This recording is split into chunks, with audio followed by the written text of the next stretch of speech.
विद्यार्थियों सुप्रभात। कैसे हैं आप? कक्षा 8 हिंदी माध्यम विषय गणित। आज आपका चैप्टर 3 शुरू होगा बच्चों। चतुर्भुजों को समझना। अब देखिए बच्चों, इससे पहले मैं आपको बेसिक चीजें बताता हूं। समतल क्या होता है? ये ज्योमेट्री की जो है बेसिक चीजें हैं। समतल, बिंदु और रेखा, ये तीन ऐसी जो है आधारभूत चीजें हैं जिसका जो है अगर आपने समझ लिया छोटी क्लासों में, अभी आपने समझ लिया तो आपको आगे दिक्कत नहीं होगी। अब देखो, समतल जो है एक सरफेस होती है। सरफेस मैंने हिंदी इंग्लिश में बोल दिया, एक सतह होती है। इसकी अपन मोटाई को नहीं गिनते हैं। जैसे आपका फर्श है, कमरे का फर्श है, ब्लैक बोर्ड की सतह है, ये समतल कहलाता है। इसी तरह वक्र समतल होता है। ओके, वक्र प्लेन होता है। और देखो बिंदु अपन को एक संकेत मात्र होता है कि अपन समतल पर कहाँ स्थित है। बिंदु का न कोई परिमाप होता है न परिमाण होता है। ओके, बिंदु केवल ये संकेत देता है कि हम समतल पर किस जगह स्थित हैं। जैसे सपोज करो, मैंने एक बिंदु यहां पे लगाया मैंने।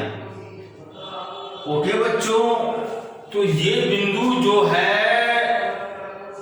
बाएं समतल के बाएं हाथ के कोने पर ऊपर की ओर अपने को अपनी स्थिति को इंगित करता है। ये समतल की बात हो गई, बिंदु की बात हो गई। अब आता है रेखा। ये देखिए, दो बिंदुओं को मिलाने वाली सबसे कम दूरी की जो रेखा होती है उसको हम सरल रेखा कहते हैं। और इसको अगर दोनों बढ़ा दिया जाए तो सरल रेखा होती है। अगर इसके दोनों भाग निश्चित कर दिए जाएं, m और n, तो ये रेखाखंड कहलाता है। और जिसका जो एक भाग निश्चित है और दूसरा भाग अनंत की ओर जा रहा है, ये किरण कहलाती है बच्चों। तो मैंने आपको समतल, बिंदु और रेखा के बारे में बता दिया, रेखाखंड के बारे में बता दिया। रेखाओं को अपन जो, जैसे ये रेखा AB है, ये इसको अपन ऐसे लिखते हैं, बार लगा के दोनों ओर। इसका मतलब है कि A और B की ओर जो है अनंत की ओर अग्रसर हो रही है। जबकि रेखा में से अपन ने टुकड़ा लिया जिसके दोनों भाग निश्चित है, m और n, ये रेखाखंड कहलाता है। और ये किरण कहलाती है। किरण क्या? PQ है। जैसे सूर्य की किरण होती है P and Q। P इसका पॉइंट स्थिर है, निश्चित है, और Q जो है अनंत की ओर गमन कर रहा है। अब देखिए, अब आता है वक्र आता है। ये तो मैं तीनों बातें आपको समझा दी मैंने।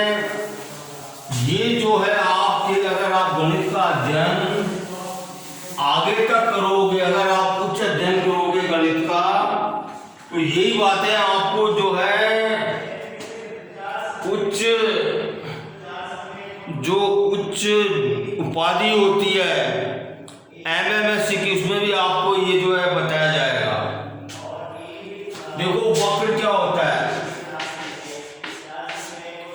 वक्र, अगर मैं ब्लैक बोर्ड से आप जो है कॉपी से पेंसिल को उठाए बिना, लिफ्ट किए बिना, उठाए बिना कोई भी टेढ़ी मेढ़ी आकृति खींचते हैं ये वक्र कहलाता है।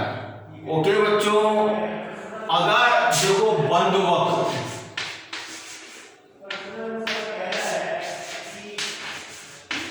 अगर मैंने ब्लैक बोर्ड पर या कॉपी पर पेंसिल को उठाए बिना मैंने आकृति खींची, मैंने कैसी भी टेढ़ी मेढ़ी आकृति खींची, वो टेढ़ी मेढ़ी खींच के वापस जहां मैंने शुरू किया था वहीं पे मैं इसको समापन करता हूं। इसको मैं फिर अपनी पेंसिल को उठा लेता हूं, मैं अपने चौक को उठा लेता हूं, तो ये बंद वक्र कहलाता है बच्चों।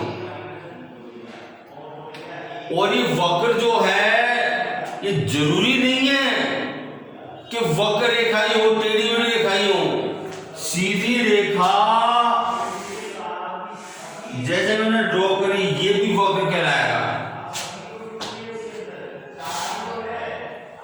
ये भी खुला वक्र कहलाएगा। और अगर मैं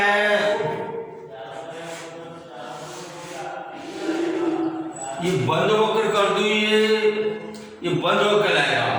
लेकिन गणित में इसको जो है बहुभुज बोला जाता है, बहुभुज। इसको पॉलिनोमियल, इंग्लिश में इसको पॉलिनोमियल कहते हैं। अब देखो बंद वक्र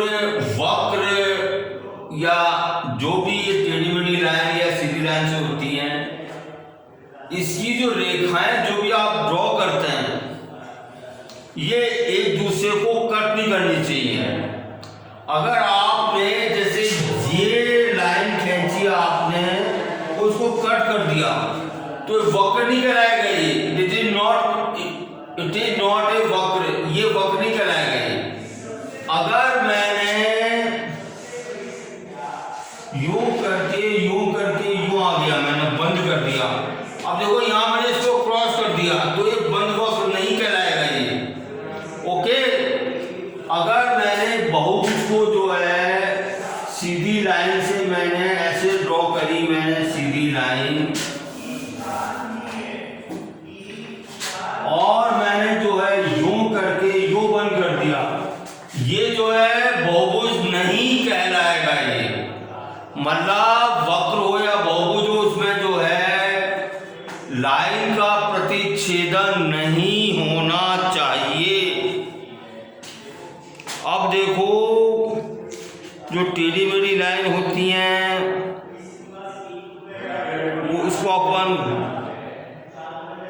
खुला वक्र भी कहते हैं, और जो बंद होता है वो बंद वक्र कहलाता है।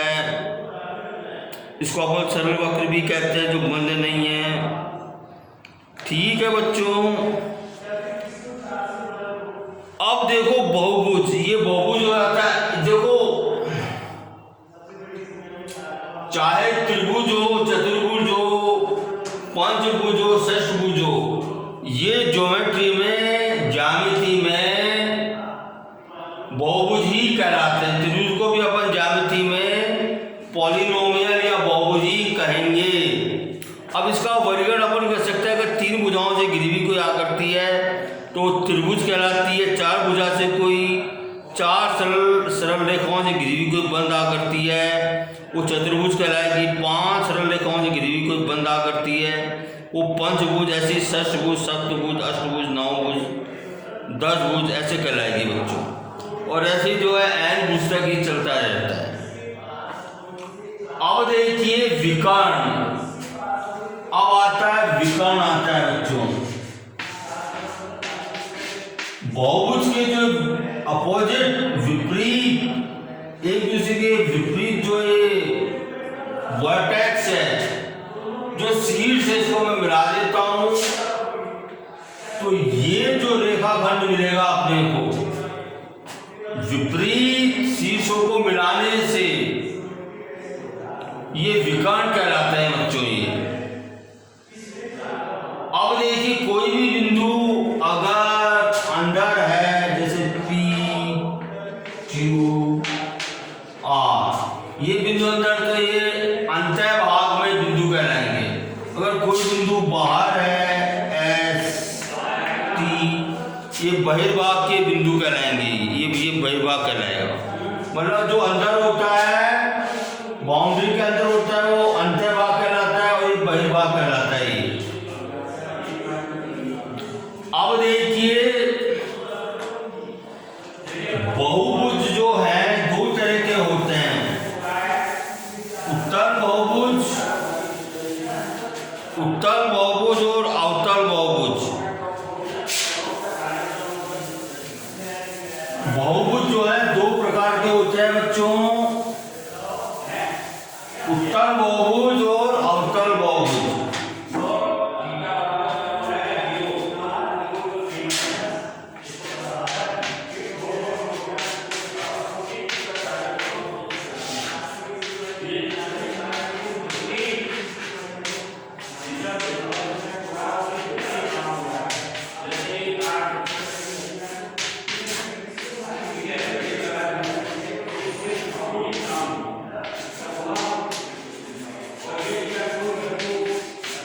उत्तल बहुभुज और अवतल बहुभुज। अब देखो इनकी पहचान क्या होती है। अब देखो जैसे ये मैंने बहुभुज ड्रॉ करा मैंने, ओके, इसकी दो तरह की पहचान होती है, दोनों आपको बता रहा हूं मैं। पहले उत्तल बहुभुज को आपको मैं समझाऊंगा। अब देखो इसके अगर अपन विकर्ण ड्रॉ करें, अपन ये मैंने विकर्ण खींच दिए मैंने ये। अब देखो विकर्ण जो इसके अंतर्भाग में है, ये बहिर्भाग में नहीं है, अंतर्भाग में है। एक तो पहचान ये हो गई, जिस भी बहुभुज के विकर्ण अंतर्भाग में होंगे वो बहुभुज जो है उत्तल बहुभुज कहलाएगा। एक पहचान तो ये होगी।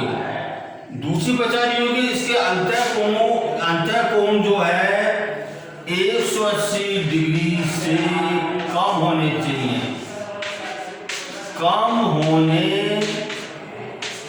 चाहिए। अगर कोई भी बहुभुज है जिसके अंतःकोण जो 180 डिग्री से कम है, वो जो है उत्तल बहुभुज कहलाएगा। अब देखो ये दो पहचान होती हैं, ओके बच्चों। अब देखिए मैं आपको अवतल बहुभुज बता रहा हूं मैं। ये भी बहुभुज है, चार भुजाओं से घिरी हुई बंधा करती है, कोई शक नहीं है इसमें, ओके। न तो कोई ये प्रतिच्छेद कर रही है न कुछ कर रही है, लेकिन इस तरह का जो बहुभुज है वो अवतल बहुभुज का है। अब देखो इसके मैं शीर्षों को मिलाऊं, एक शीर्ष ये हो गया और एक शीर्ष, तो इसमें आप खासियत महसूस कर रहे हैं। इसमें इसका एक शीर्ष जो है चतुर्भुज के या बहुभुज के बहिर्भाग में है। तो अगर एक पहचान तो ये होगी, अगर किसी बहुभुज का जो है विकर्ण बहिर्भाग में स्थित है तो वो अवतल बहुभुज कहलाएगा। दूसरी पहचान ये होगी कि देखो ये कोण तो जो 180 डिग्री से कम है, लेकिन देखो बच्चों ये कोण जो है 180 से बड़ा है। अगर किसी बहुभुज का एक भी कोण, ओनली सिंगल एक ही कोण अगर 180 डिग्री से बड़ा है तो वह बहुभुज जो है अवतल बहुभुज कहलाएगा। दो पहचान बता दी मैंने आपको, दोनों की, उत्तल और अवतल की। अब देखो जैसे कि मैंने आपको बताया ये बहुभुज दो तरह के होते हैं, इसी तरह बहुभुज जो हैं अपने कोर्स में जो है केवल उत्तल बहुभुज ही आपको पढ़ने को मिलेगा, अवतल आपके कोर्स में नहीं होगा बच्चों। अब देखो उत्तल बहुभुज भी जो है दो तरह के होते हैं, ये भी इसका अपन फर्दर क्लासिफिकेशन करें तो देखो पहला होगा समबहुभुज,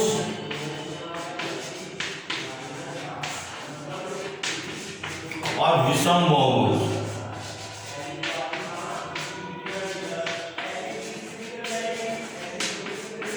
ओके, अब देखो समबहुभुज वो समझिए। जिस बहुभुज की प्रत्येक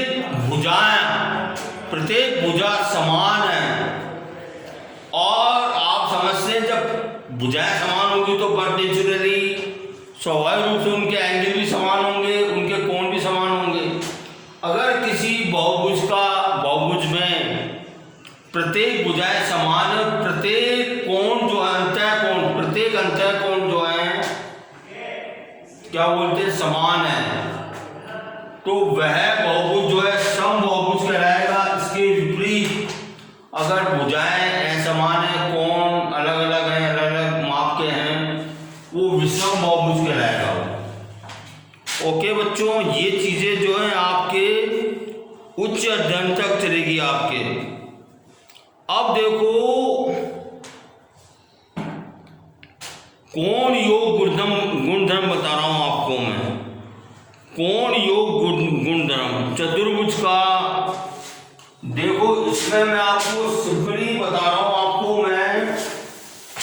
ये सिद्ध तो अपन 9वीं 10वीं में करेंगे कि चतुर्भुज के कोणों का योग जो है 360 डिग्री होता है, लेकिन मैं आपको जो आपने पढ़ा है, जो मैंने आपको सिद्ध कराया था, मैंने आपको 7वीं क्लास में, कि देखिए कि त्रिभुज के कोणों का योग जो है 180 डिग्री के बराबर होता है। देखो ये जो है चतुर्भुज है ABCD। ओके, अगर मैं इसका एक विकर्ण खींचूं, ये मैंने विकर्ण खींच दिया, तो देखो त्रिभुज ABD और त्रिभुज DCB अपने को मिल गया। दो त्रिभुज मिल गए, एक त्रिभुज ये हो गया, एक त्रिभुज दूसरा त्रिभुज ये हो गया अपना। तो देखो इस त्रिभुज का जो अंतःकोण का योग कितना होता है, 180 डिग्री होता है, और इसका 180 डिग्री होता है। दोनों मिलकर कितने हो गए, 360 डिग्री के कोण हो गए। एक तो ये चीज होती है, और दूसरी क्या है, जैसे कोई भी आप चतुर्भुज बनाए, आप किसी भी माप का आप चतुर्भुज बनाए। ओके बच्चों, अब देखो इसको जो है नोट कर लें आप। कोण 1, कोण 2, कोण 3, कोण 4, ठीक है। अब देखो इसको कट कर यूं कैंची से कट करके, एंगल को कट करके आप लोग जो है ये एंगल 4, इसको कट करके आप एंगल्स को कोणों को कट करके कैंची से, अगर आप एक सरल रेखा पर अगर आप इनको मिलाएं, को आप जैसे कोण 1 को यहां पे रखें, आप कोण 1 ये है, कोण 2 यूं रखें, आप ऐसे रखेंगे ना, कोण 3 को ऐसे रखेंगे, कोण 4 को ऐसे रखेंगे, तो देखेंगे कि ये संपूर्ण कोण बन जाता है। संपूर्ण कोण किसके बराबर होता है, 360 डिग्री के बराबर होता है। ये मैंने आपको जो है समझाने की कोशिश करी है मैंने आपको, ठीक है बच्चों। और इसका जो है वैधानिक प्रूफ ज्यामितीय प्रमेय जो है, ज्यामिति इसका जो है सिद्ध करना 9वीं 10वीं में पढ़ेंगे आप लोग, 9वीं क्लास में पढ़ेंगे आप, 9वीं 10वीं में, ठीक है बच्चों। तो आज मैंने आपको बेसिक चीजें बताई है मैंने आपको। अभी मैंने प्रश्नावली शुरू नहीं करी है, मैं प्रश्नावली कल से शुरू करूंगा।